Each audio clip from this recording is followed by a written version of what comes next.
YouTube, what is up? Today we are talking Pacific. We're going to be doing Pickems, and then I'm going to be doing my rank 1 to 11, where I think they're going to end just before champs, right? So after Shanghai, after stage 2, and then we can kind of look back on it and see how wrong I am. Let's start with the Pickems. T1 against Bleed. So, dude, this region is the hardest to call. I don't care what anyone else says at the moment. This is the hardest region to call, I swear. Americas is pretty hard to call as well. EMEA has like its own little mid battle, but so hard to know what's going on here. T1 against Bleed. Ye should be on duelist. He's been playing some initiators in ranked. T1. The thing that makes me feel confident about T1 is the fact that they were already exploring the idea of chamber. They played it on their Lotus, and it just looked like if Excret can get an op, they win every single round. He did not miss. So we could have the op against op battle in terms of Excret and Ye, and then I think it's going to be like, does Bleed lead heavy into the chamber as much as T1 is going to? And I'm not sure they're going to. But I also know that Ye, when we used to play against him in practices, would still, like, if it was Ascent and he was playing Jet, he would still drop 30 against us. So I still do believe in him. I think this might go like this. So I think Bleed might actually win the first matchup of this. Oh, also, let me kind of explain. So T1 looked really good in off-season events. But off-season events is historically, in my eyes at least, whoever wants it more. Best example is T1 and Sentinels, right? They kind of had like these 6-person rosters, and they were trying to prove that this is the 5 that they should be sticking with to people either internally or externally, including like us as well.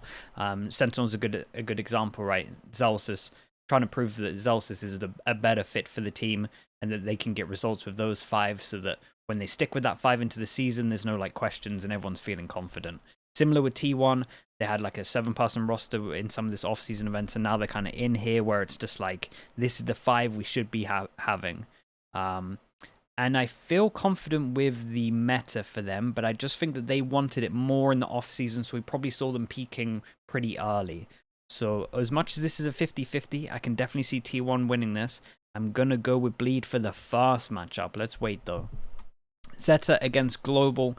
I think that if there is a team that is going to lead heavy into the chamber meta, it will be Zeta. They did it in Last Chance Qualifier when we put Laz on chamber, and I think now with the Outlaw, they can do it, and it's only going to be better. So I would like to see them heavy lean into that, and I think they're the team. Probably Zeta and T1 are the team that I think will do that.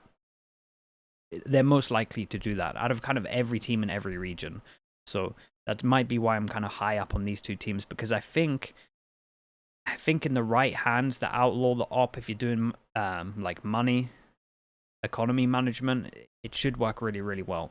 Global Esports, I just don't have faith in the roster. And I have friends in this roster, so I hate to say that, but I just don't think it has the firepower needed to just get the results this year. I think they're going to be able to get maps, they're going to have close games, but I feel like they're just going to fall at the final hurdle majority of the time. So that's why I'm going to be putting T1 above them and Zeta above them here. Bleed against Zeta. I think Zeta should be winning this as well. Similar thing in terms of I just believe in the last chamber. I think they're going to lean heavy into it. I know that Bleed might do the chamber as well, and if it's Ye, I'd click this all day. But I think from what I've heard, that Ye maybe wants to be on other agents than chamber. But Legia can cook up some stuff, and I kind of believe in it. So... but I just think that the chamber will dominate, done right. That is definitely something that I would be trying in a team right now, and I feel like T1, Zeta have the right pieces to do it. That's also one of the reasons why I'm going to be saying that T1 wins the match here. And again, I think this is a 50-50, but T1 have 3 coaches. T1 have 3 coaches, so I have to put that in. When you have a rematch, you get to see like what the veto should maybe be after a few of these matches, and... yeah, I think that T1 should win a rematch going in. But I do think Bleed T1, think Bleed win fast, and then lower bracket, I would say that T1 win out. And I do just have faith in Zeta having a really good start this year. Going over towards DRX, Detonation, Focus Me, or Crazy Raccoons, whatever we're going to be calling them. DRX, I know they changed the roster. I mean, Detonation changed their roster as well, thank God, to be honest. But DRX, it is a downgrade on paper, but I think a change needed to happen, so I'm kind of happy that it has happened. I think they should restore a lot of faith in Foxy himself as a player, so that he actually knows that like people believe in him and that he can kind of get some... It's nice having self-belief when everyone believes in you, instead of like just being taken on and off and then you have so much extra pressure to perform.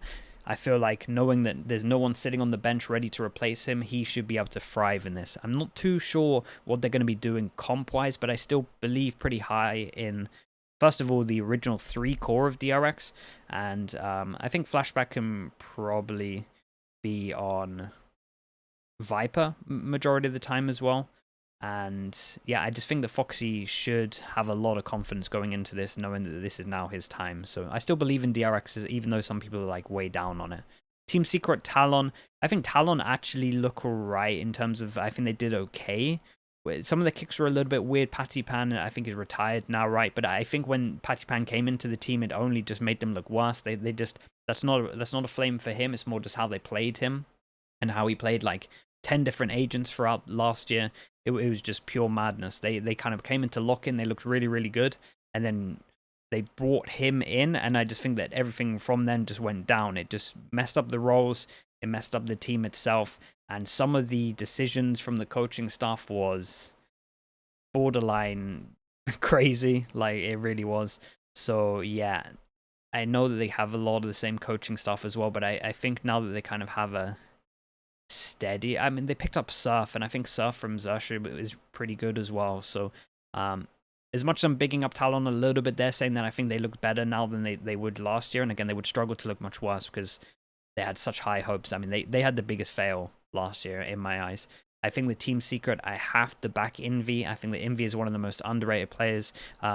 Envy is like the Pacific version of Cloud, right? You're kind of looking at Envy thinking like, this guy is top level. Like, he could slot into like a Fnatic or something like that. Same with Cloud. He could slot into a Fnatic. He's that good.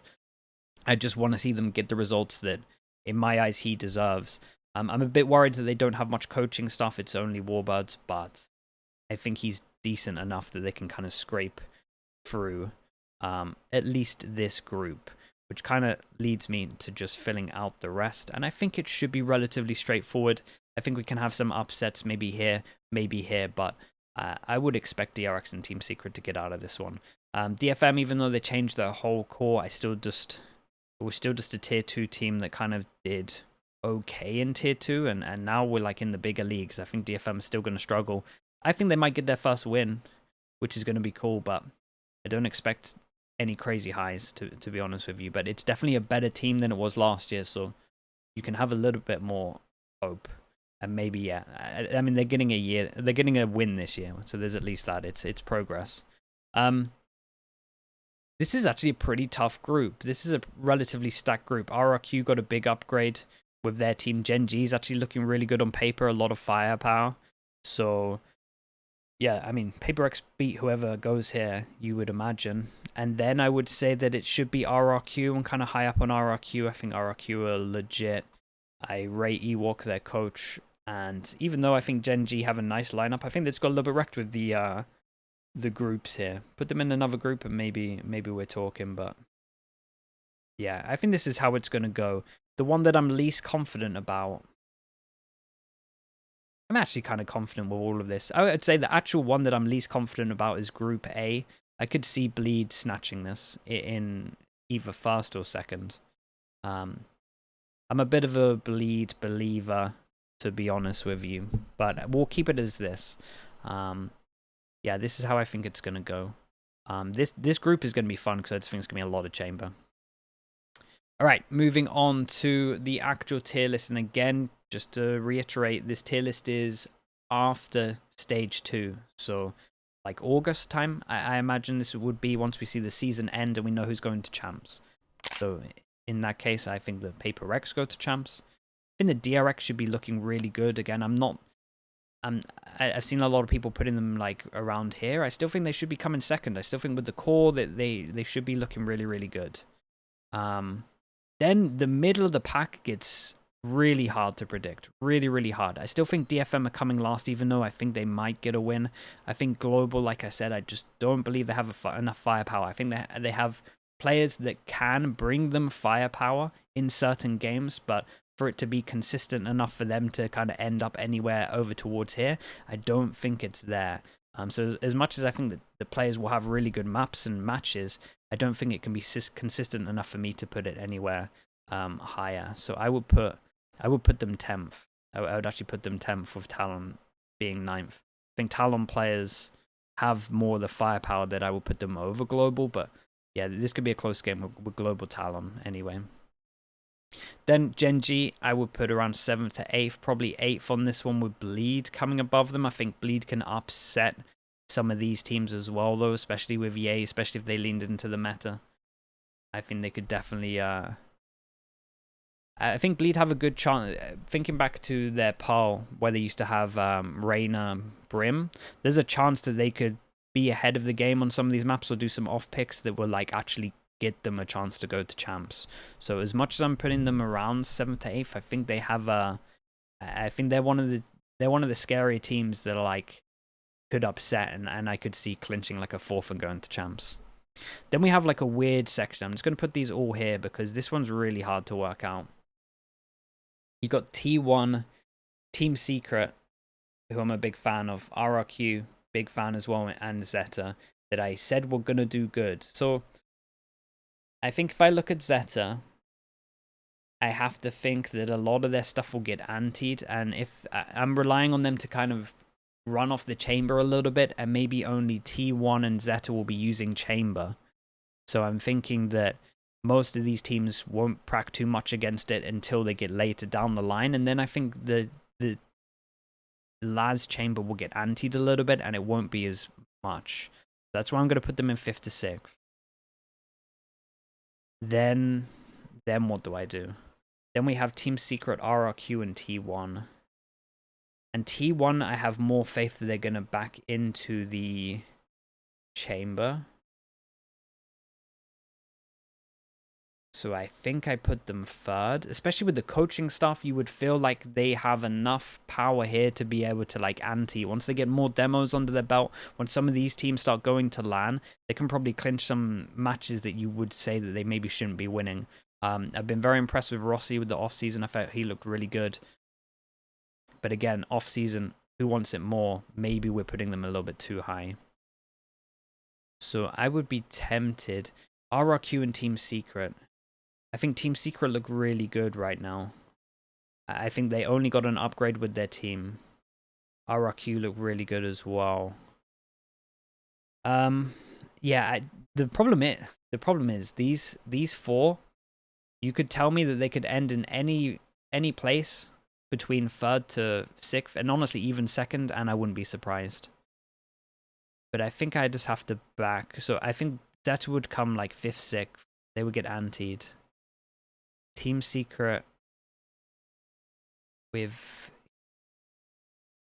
Realistically, I should do this. I think this on paper makes the most sense. But I think in reality, I just see...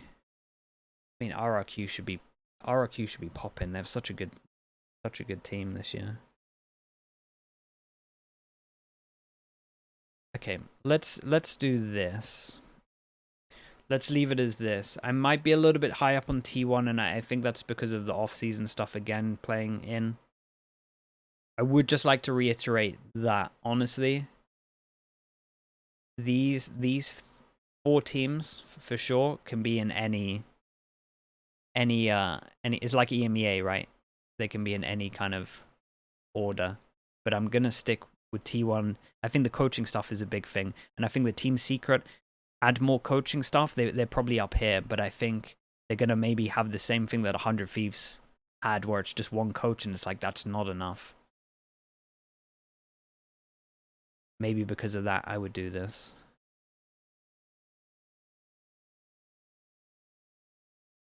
Bleed can upset these teams. Okay, let's leave it at this. I think Pacific's the hardest to call. I really do. Because I can... There's a lot of upset potential teams. And I think I really wanted to come into this and put Team Secret really high. But I think the coaching stuff issue is a thing. And unless, let me know in the comments if they have more than the one coach that is listed on VLR. But I think it's just Warbirds. If that's a different case, then maybe I will put them up. But let's leave it to this. I've been thinking about this for a while. I've been umming and ahhing. I've been kind of changing all of this around. Let me know in the comments who... I mean, where would you have put Zeta? I kind of want to know. Let me know in the comments your top 6. I want to know your top 6 because I think Bleed will scrape into a few. I think Genji will scrape into a few. And also let me know in the comments where Global are because I think maybe they could be a little bit higher. I just think firepower is such an issue with this team. Whereas I do think they can outsmart and win some maps though. So yeah, let me know. I want to see your top 6s in the comments, and I want to see where people are ranking Global as well. So let me know in the comments. Thank you so much for watching. Give it a like, give it a subscribe, and we are doing China tomorrow, which, man, China's going to be a little bit crazy, but I've been doing a little bit more research looking into some of the teams, so hopefully it won't be, I won't be too wrong when it comes to the end of the season. Thank you for watching. I'll see you on the next one.